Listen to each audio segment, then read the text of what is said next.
So a very common question we get to hear on the daily basis is which is the best lender for non-collateral education loan? Let me bust the myth. There is no best lender for an unsecured education loan to study abroad. It really depends on your profile. Hello guys, my name is Aman and today in this video I am going to talk about the scientific way in which you can shortlist the lender for an unsecured education loan to study abroad. So let's start.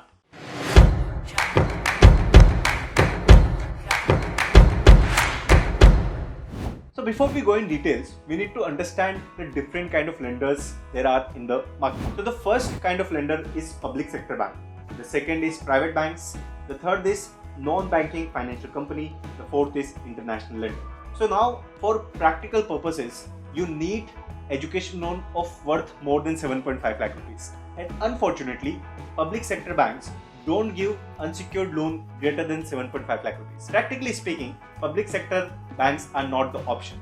So we are left with three options, which is private banks, second is NBFCs, third is international lenders. So we'll talk about all of them one by one, but among these three, the order should be private banks, NBFCs and international lenders. And I will tell you the reason for that as well. So let's first understand why we are recommending this order. So private banks are preferred than NBFCs and international lender. There is a simple reason for that you get a lower interest rate from the banks as compared to NBFCs or international lenders. So banks in general take money from common people like you and me. So you and I can have a savings bank account in any private bank. That means when we keep money in the savings bank account or maybe in FD, how much do we get? 6%, 7% max. So they get the money at 6 or 7%. That means adding the operational cost risk, they can lend you at 10% or so for an unsecured loan. Whereas NBFCs, being private institutions, are not allowed to take money from common people. They need to take money either from the banks or from private investors. That means that the money that they get is at a higher rate of interest. They usually get money at 10, 11 or even higher percentage. That means when they are themselves getting money at a higher rate, they will have to lend it at a higher rate to you. International lender, they offer money in the foreign currency. Now, India being a developing country, due to currency fluctuation, the Indian currency depreciate with time. And it doesn't make sense to take money in the foreign currency when you are earning in foreign. It makes sense to take money in Indian currency, earn in foreign and spend less number of foreign currency to repay your loans. So I hope that makes sense that why private banks are preferred over NBFCs and why private banks and NBFCs are preferred over the international lenders. Now talking about loans from these institutions one by one. So there are three factors on which an unsecured education loan eligibility depends. The first factor is the college and country you are going for. The second factor is your co-applicant income. The co-applicant can be any immediate family member. The third is your and your co-applicant siblings. To be eligible for a loan from the private bank, your college and country should be in the list of the colleges for which they give unsecured education loan. So if you are not sure whether the college you are going for is under private banks unsecured education list or not, that's where you can talk to Gyander Loan Counselor. You can let them know the colleges that you're targeting or the college that from which you got an admit, and they will let you know whether that college is in the list or not.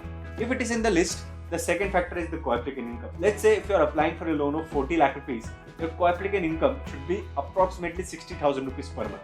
And this income should be provable by the documents.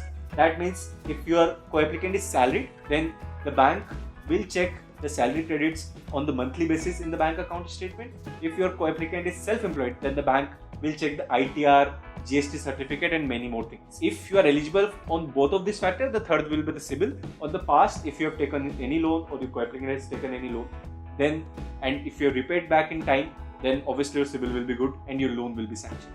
So these are the three factors the private banks will check. Now let's assume that your college is not in the list. Then the next option we go for is the NBFC. There the good thing is that their list of colleges for which they give the loan for is very wide.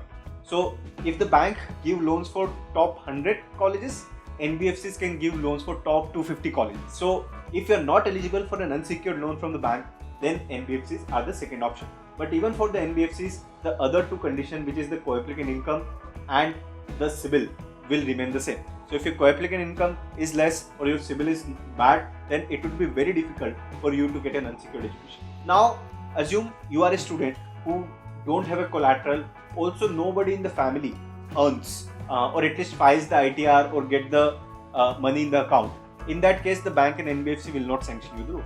That's where we will turn to international lenders who sanction the loan without collateral, without co-applicant. But there again the problem is that too for a very limited number of colleges and courses. In total, international lender can give loans without collateral only to 100 or 150 colleges in the world. So if you are going to those colleges and courses, then you will be eligible for an unsecured education loan from an international lender. So to summarize, for your profile, which one will be the best lender? So for your profile, the private banks can be the best lender if your college is in their list, your income is sufficient, your CIBIL is good. For you, the best lender can be an NBFC if your college is not in the list of colleges for the private banks but is in the list of the colleges for which NBFCs give the loan for, then NBFC. And if you are not eligible for the loan from both of them, then for you the best lender will be international player. So I know it might sound a bit confusing, bit overwhelmed. So there is a solution for that. I would recommend you to check the loan eligibility by clicking on the link below or get in touch with one of our loan counselors. Talk to them, help them understand your profile, and they will recommend you based on the experience of helping of thousands of students in the past that which is the best lender for you. Not only that, they will start your process at the multiple lender and will negotiate for the best interest rate if you get multiple offer at the end of the day. So I hope this overall video was helpful for you. So if you are looking for an abroad education loan, you know where to go. Gyandan is a place to go.